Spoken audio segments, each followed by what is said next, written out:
Thank you all for being here. Thank you all for caring enough about the world to venture into your own heart and your own suffering. That's not a trivial thing, and it gives me a lot of joy that you're here. I suspect that we are experiencing something similar right now, a kind of bafflement about what's happening in the world, maybe even anger, dismay, sadness, and also a head scratching about, well, what could possibly our practice have to offer this moment in time? What I want to talk about tonight is what I think I need, and I suspect that we together need, which is to look at our Zen practice and see what it is that we can do. And to do that, I want to look to the Bodhisattva Avalokiteshvara, one of my favorite bodhisattvas, because I think that Avalokiteshvara gives us all the tools that we need. Tonight I want to talk about how Avalokiteshvara teaches us how to listen, teaches us how to respond to what we hear, and teaches us how to protect ourselves. And that's what I want to talk about. And I hope this is what you need too.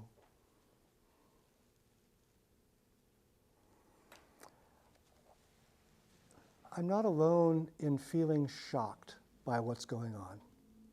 I hear it all around me all the time. Just knocked out by the depravity of what I'm seeing from our government, from our president. And as I see what's going on, grief comes up in me. I want to start there, actually, is let's acknowledge our grief. We have a culture and an American experiment that in a real way is being torn apart and lost. In small ways and big ways. One of the ways that I'm grieving the national parks right now. The fact that so many people have been laid off, I might not be able to go to the national park like I did before and enjoy it. So there's a real sense of grief here in me. Now, luckily, our Zen tools know a lot about grief, and we can turn right to them. And there's two tools that we use that are directly related to what's going on and how we can face it. The first thing that we do when we lose something important in our practice is that we have a ceremony that opens us up to feeling that loss. We might be tempted to say, I'm a good Zen practitioner. I'm not battered by all this stuff. I'm okay. No, we're not. We're human beings. We're battered deeply by this stuff. So we have a ceremony in Zen that says it's time to open up our grief. And we typically do that a week after a major loss, a death, or in this case, a loss of our hope for our government. That's important, and so we hold that open for a while. But then, 49 days after it, or 7 weeks after the loss, we have another ceremony that says, I recognize that human part of me that's grieving. I've been holding that open. And now it's time to begin to shift so that I can also recognize that I am more than a separate small self. I am also of Buddha nature. I am also an interbeing. So we have this ceremony that says, let's not get stuck in the personal, human, physical grief, and instead bring in our practice of interbeing, of seeing the self nature, the no birth, no death nature, that nothing is lost. We've done the first part of that. We've opened ourselves up to grieving. And I'm hoping that maybe tonight we'll begin to turn the corner of that other ceremony that says, I am more than just my personal loss. It's really important for us to transition in this way from our personal feelings to our Bodhisattva vow. We take the Bodhisattva vow to save all beings. And we can't do that if we're just on the couch in tears.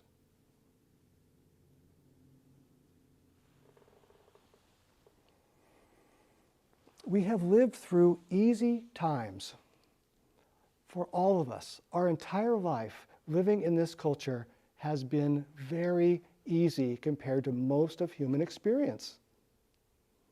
It's a wonderful gift that we've received. And it's very difficult to practice in easy times. Why is that so? If times are so easy, why would we come here to sit and to feel the suffering that is right below the surface in all of us? Wouldn't it be better to go to a party? Wouldn't it be better to go outside and play?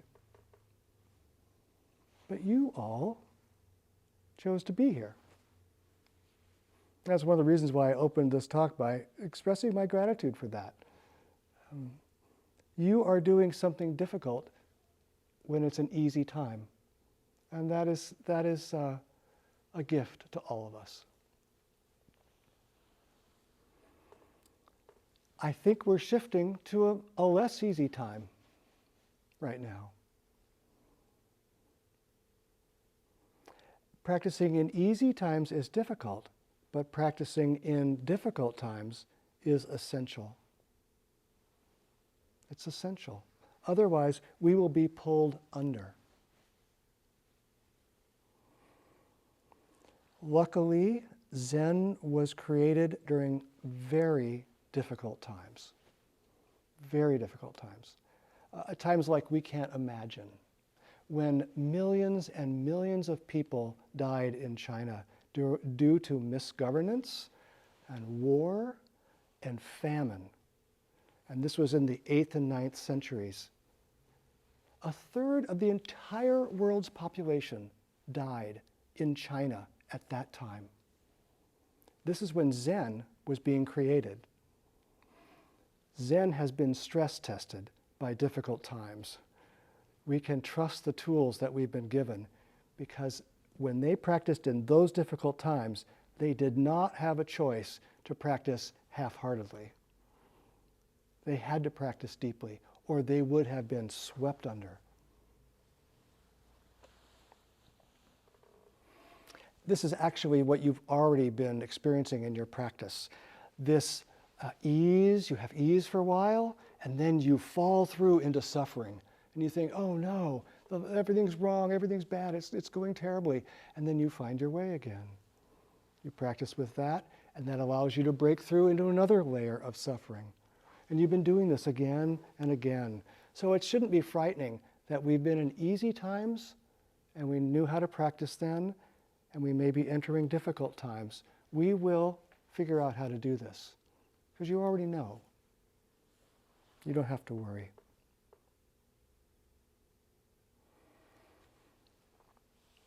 And I want to turn to the Bodhisattva Avalokiteshvara as our model for how to do this, how to practice in difficult times. Because Avalokiteshvara gives us some very applicable and important tools that we can use.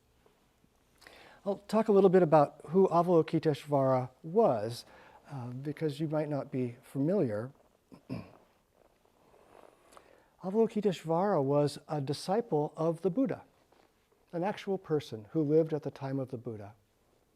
And we have evidence of this. One of our sutras, the Heart Sutra, is a recording of a conversation between Avalokiteshvara and Shariputra, another of the Buddha's monks, in which Avalokiteshvara is helping Shariputra break through to see into the nature of interbeing, into Shariputra's Buddha nature. And that sutra, the Heart Sutra, is frequently over the altar in Zen practice centers. It's the central sutra of Zen practice. Avalokiteshvara has been central to Zen practice from right from the beginning. And over the centuries, Avalokiteshvara, this male monk, became Avalokiteshvara, a female bodhisattva. You can think of Avalokiteshvara as our first trans bodhisattva. And I think that happened because in China, there was an existing deity named Kuan Yin, female, that had very much the same kind of qualities as Avalokiteshvara. So things kind of got shifted. It doesn't matter. We don't have to fit a bodhisattva into a gender. It's not important. But I do think it's kind of fun that Avalokiteshvara is a he or a she or a they or whatever. The qualities of Avalokiteshvara that we know most deeply are her listening skills. If you see a statue of Avalokiteshvara in a Chinese Zen monastery, they'll typically be portrayed with 1,000 arms. And in each one of those arms, in the hand, there is an eye. And that symbolizes that Avalokiteshvara is the Bodhisattva of compassionate listening. 1,000 arms, all with eyes in the palms, listening to the cries of the world.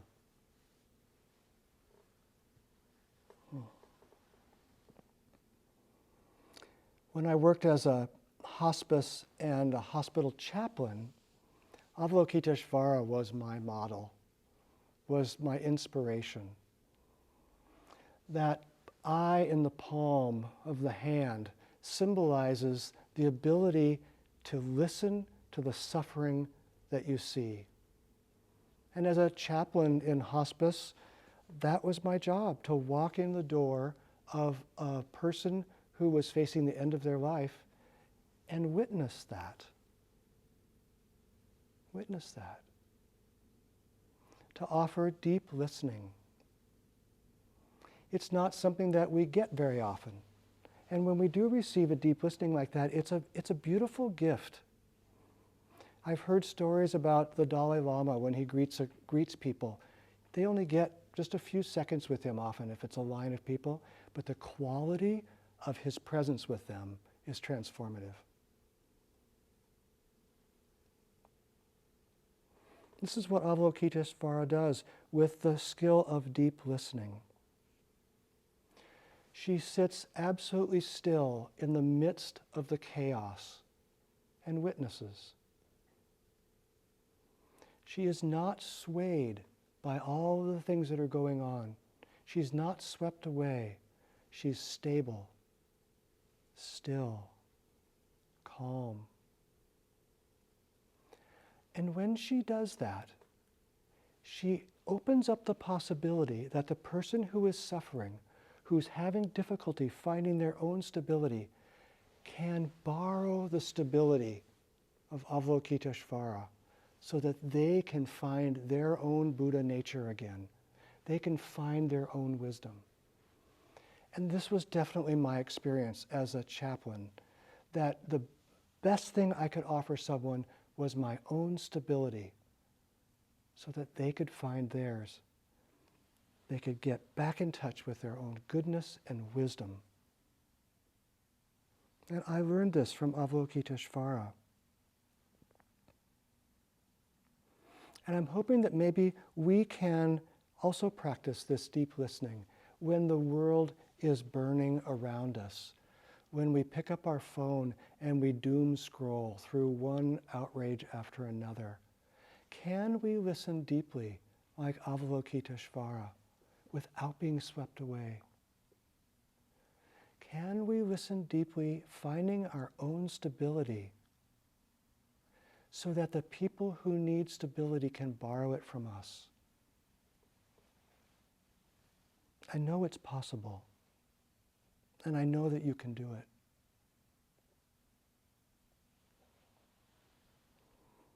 So that's the gift, first gift of Avalokiteshvara, is listening deeply without being swept away so that others can borrow our stability. And imagine what that might do if enough of us were able to do that right now to the people who don't have any stability, who are lashing out. Maybe they can borrow ours. That's the first way that Avalokiteshvara teaches us to listen. And there's a second way, and that is a transformative listening. And what do I mean by that? Avalokiteshvara can sit still without being swept away by the flames around her and listen so deeply that she can listen not just for what's happening on the surface, but listen for the causes and conditions that are giving rise to those actions on the surface. This is transformative listening, is to listen deeply enough that we know why the suffering is present. With the first kind of listening, we listened deeply enough to know that the suffering was present. But with this kind of transformative listening, we listen for why the suffering is present. Like what a physician will do. A physician will look at what the body is showing and then understand why the body is behaving in that way so that you can address that. This is a similar kind of listening. And imagine now if we could listen to our current political dysfunction in this way. Not just to hear what's happening, that's important, we need to know what's happening, but to listen deeply enough that we understand why this is happening. If we can do that, then that gives us the ability to take effective action. It doesn't do any good for us to act if we just see that suffering is going on. We might not act in a way that helps, but if we can look deeply enough to see why the suffering is occurring, then our actions can hit the mark. Thich Nhat Hanh likes to call this looking into the roots. We do transformation at the base instead of just on the symptoms.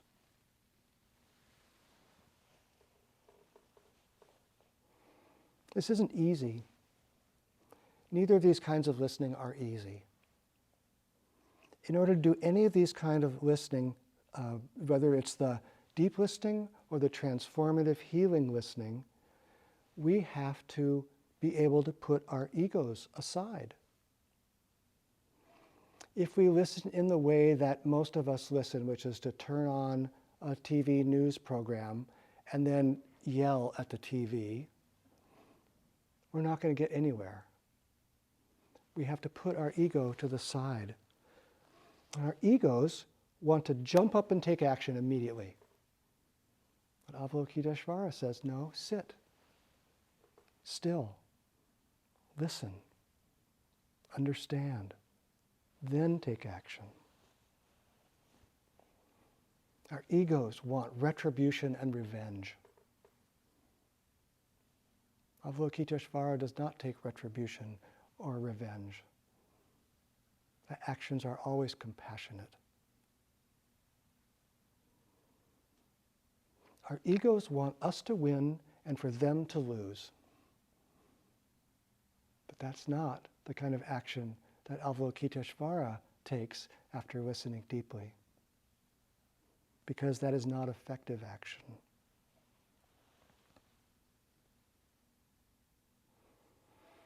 Now, Avalokiteshvara is not the Bodhisattva of passivity. She is not modeling for us that we turn away from what's going on and pretend it's not happening. That we see what action is needed and we say, meh. That is not what she models for us. Avalokiteshvara is always turning towards the suffering and remaining still only so long until he can see what action is necessary, and then takes action. Let's talk about action. We've been talking about looking and listening and understanding, but why would we do that if it doesn't ultimately lead to action that helps, that somehow transforms things?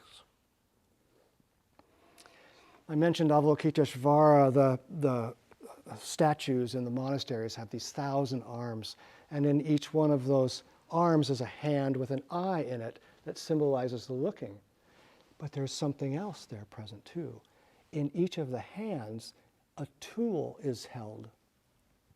And in these amazing statues that you'll see in these monasteries, there's all kinds of tools you can imagine. There's a syringe, there's a cloth, there's a hammer, there's a saw, there's everything that you can imagine that could be used to respond to the suffering in the world.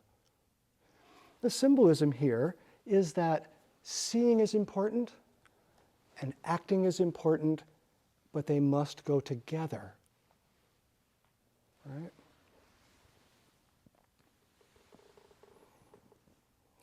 She continues to watch even while she's acting, because you may need to modify based on what you're seeing. You may think that your action is correct at first, but no, it's not working. So you've got to keep looking, try a different action.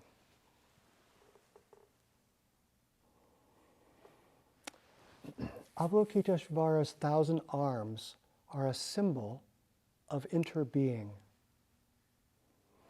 Now, if I want to act in the world, if I see something that's going on, I have 2 hands, I have 2 eyes, I have 2 ears, I have 1 mouth, I have a couple of legs. I can go do a little bit.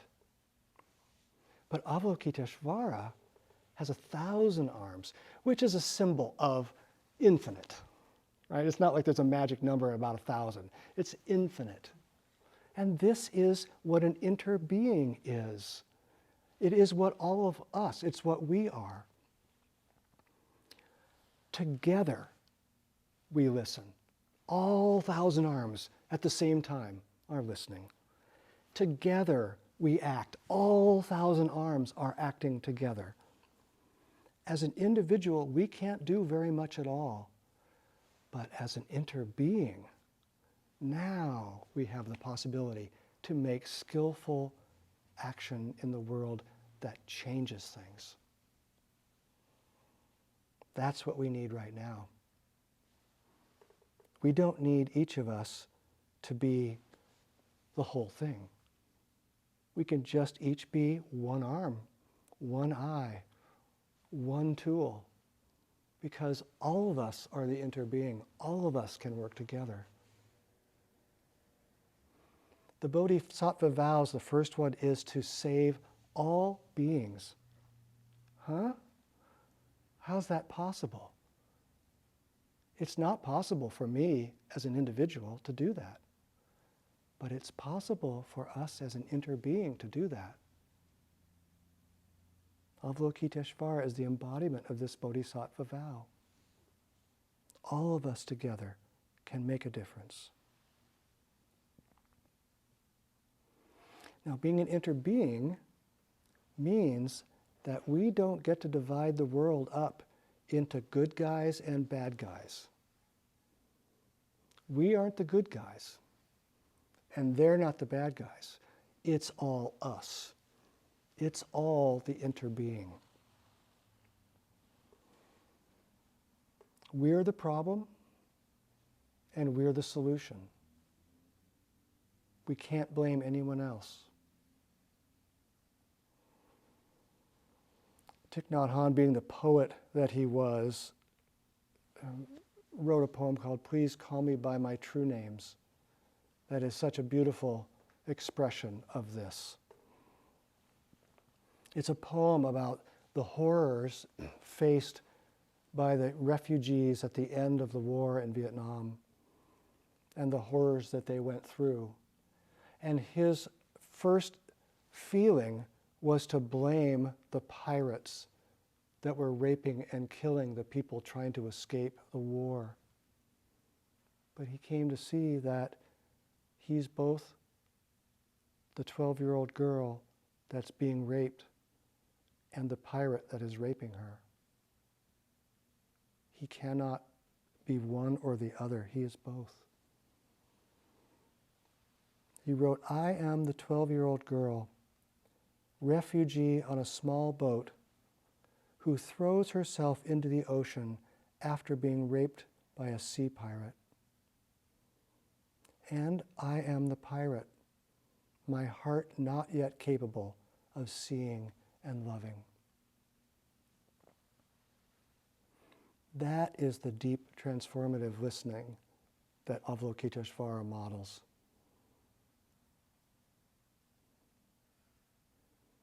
Each of us is an activist who resists what's happening right now.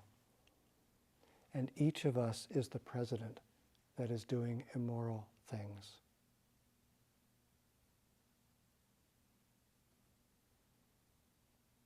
The more deeply we embrace the reality of interbeing, the more clearly we see the roots of suffering, and then the more skillfully we're able to respond. Let me say that again, because that's really important. The more deeply we embrace the reality of interbeing, the more clearly we're able to see the suffering, and the more skillfully we're able to respond. If we're blaming, we are not looking deeply enough to be able to help.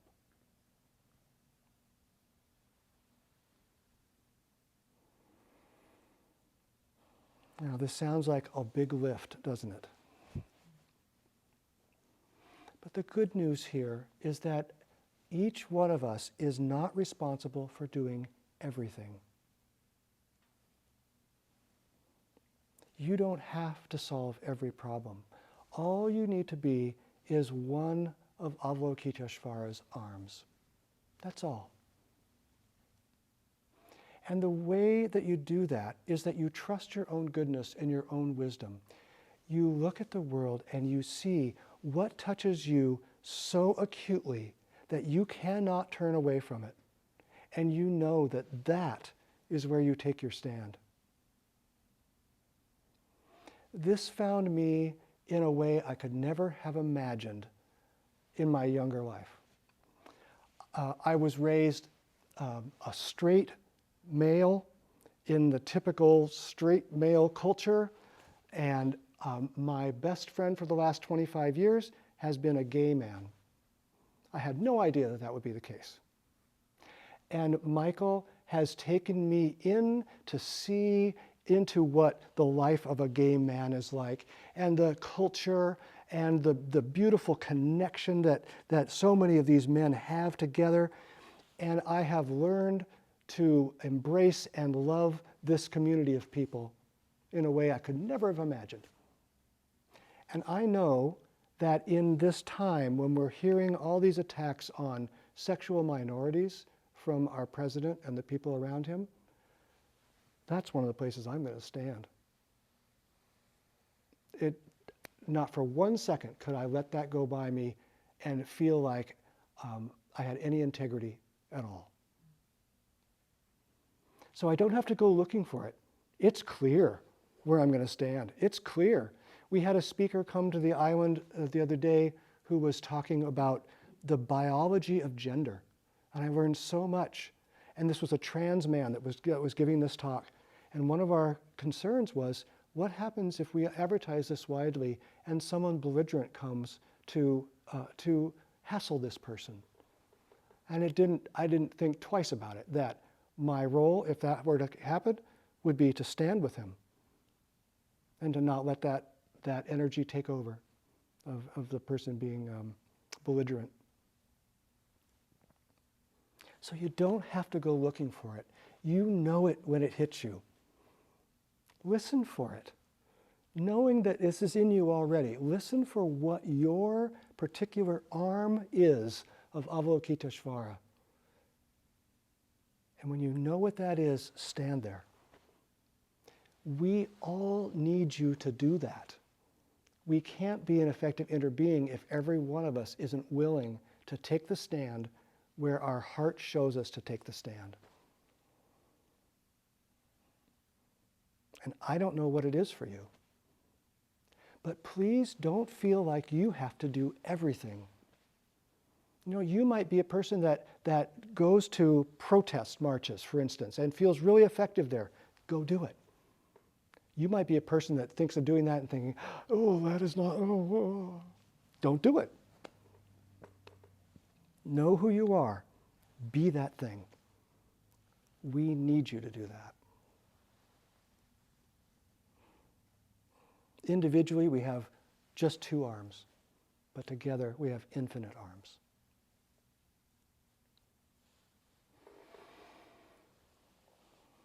The last area I want to talk about is important.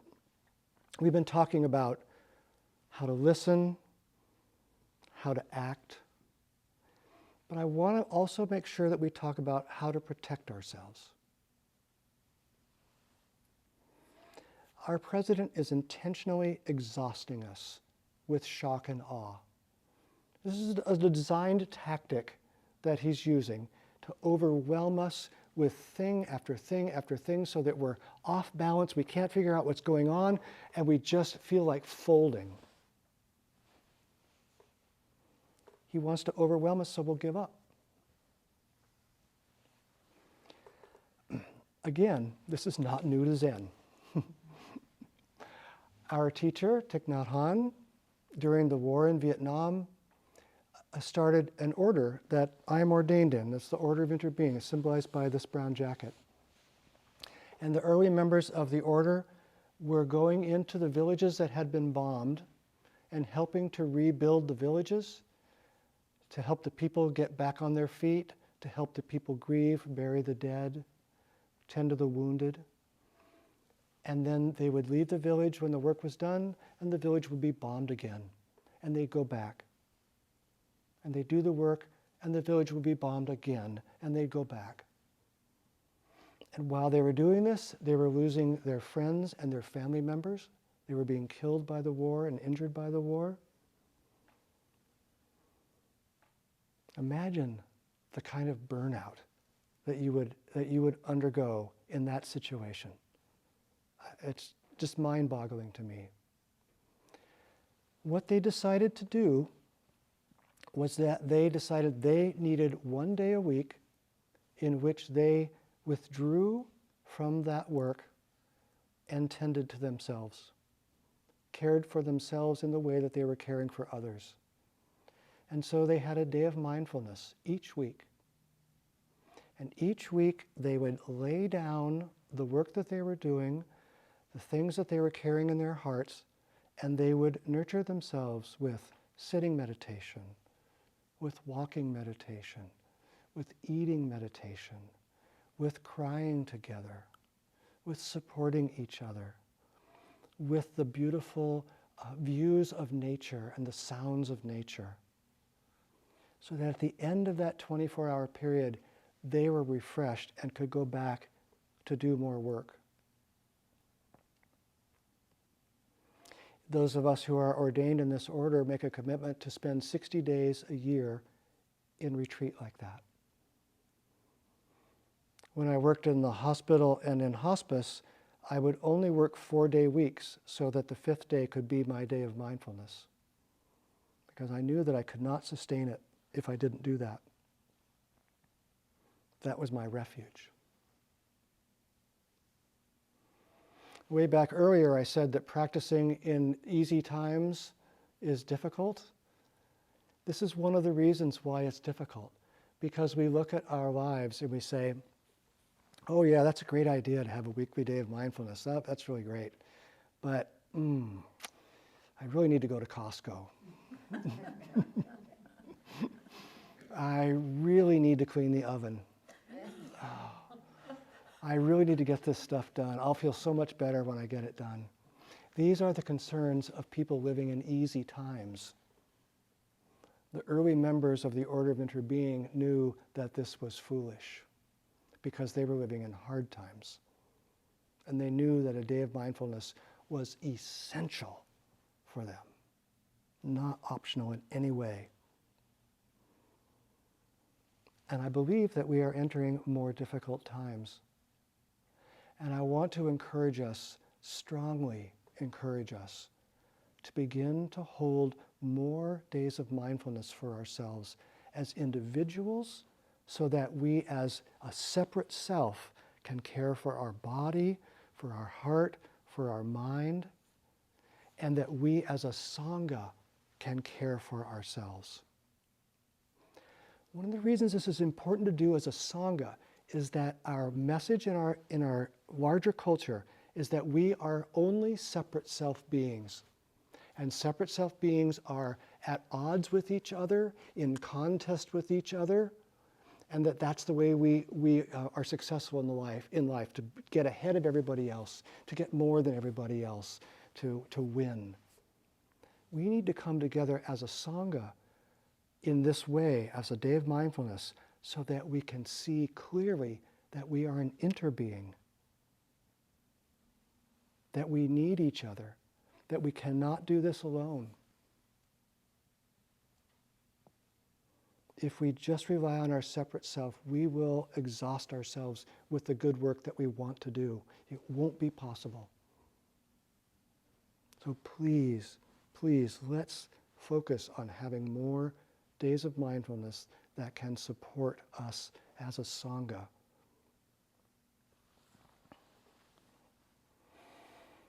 Okay, let's put it all together. I'll just review where we've been, because I offered a lot. And let this be like rain, just falling on you, soaking in what needs to soak in, and running off what needs to run off. Don't worry about memorizing it. I just want to go quickly over it again so that it has another chance to soak.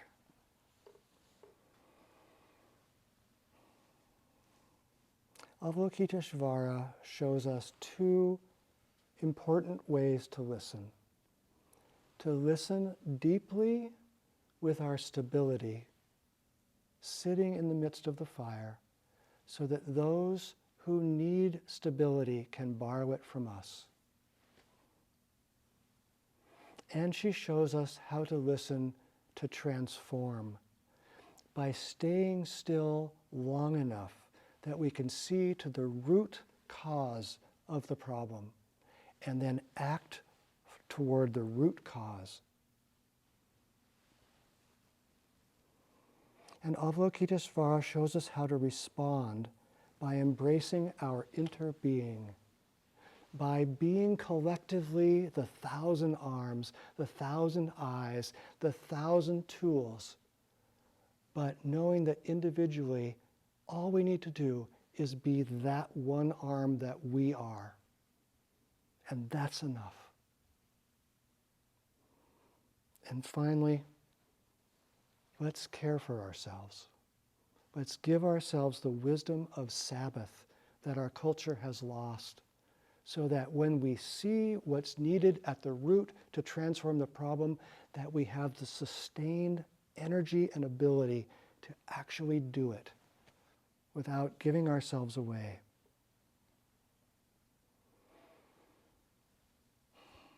Thank you so much for being here and for listening. And I'm so grateful that we get to do this together, that we get to be these arms together. And I need you.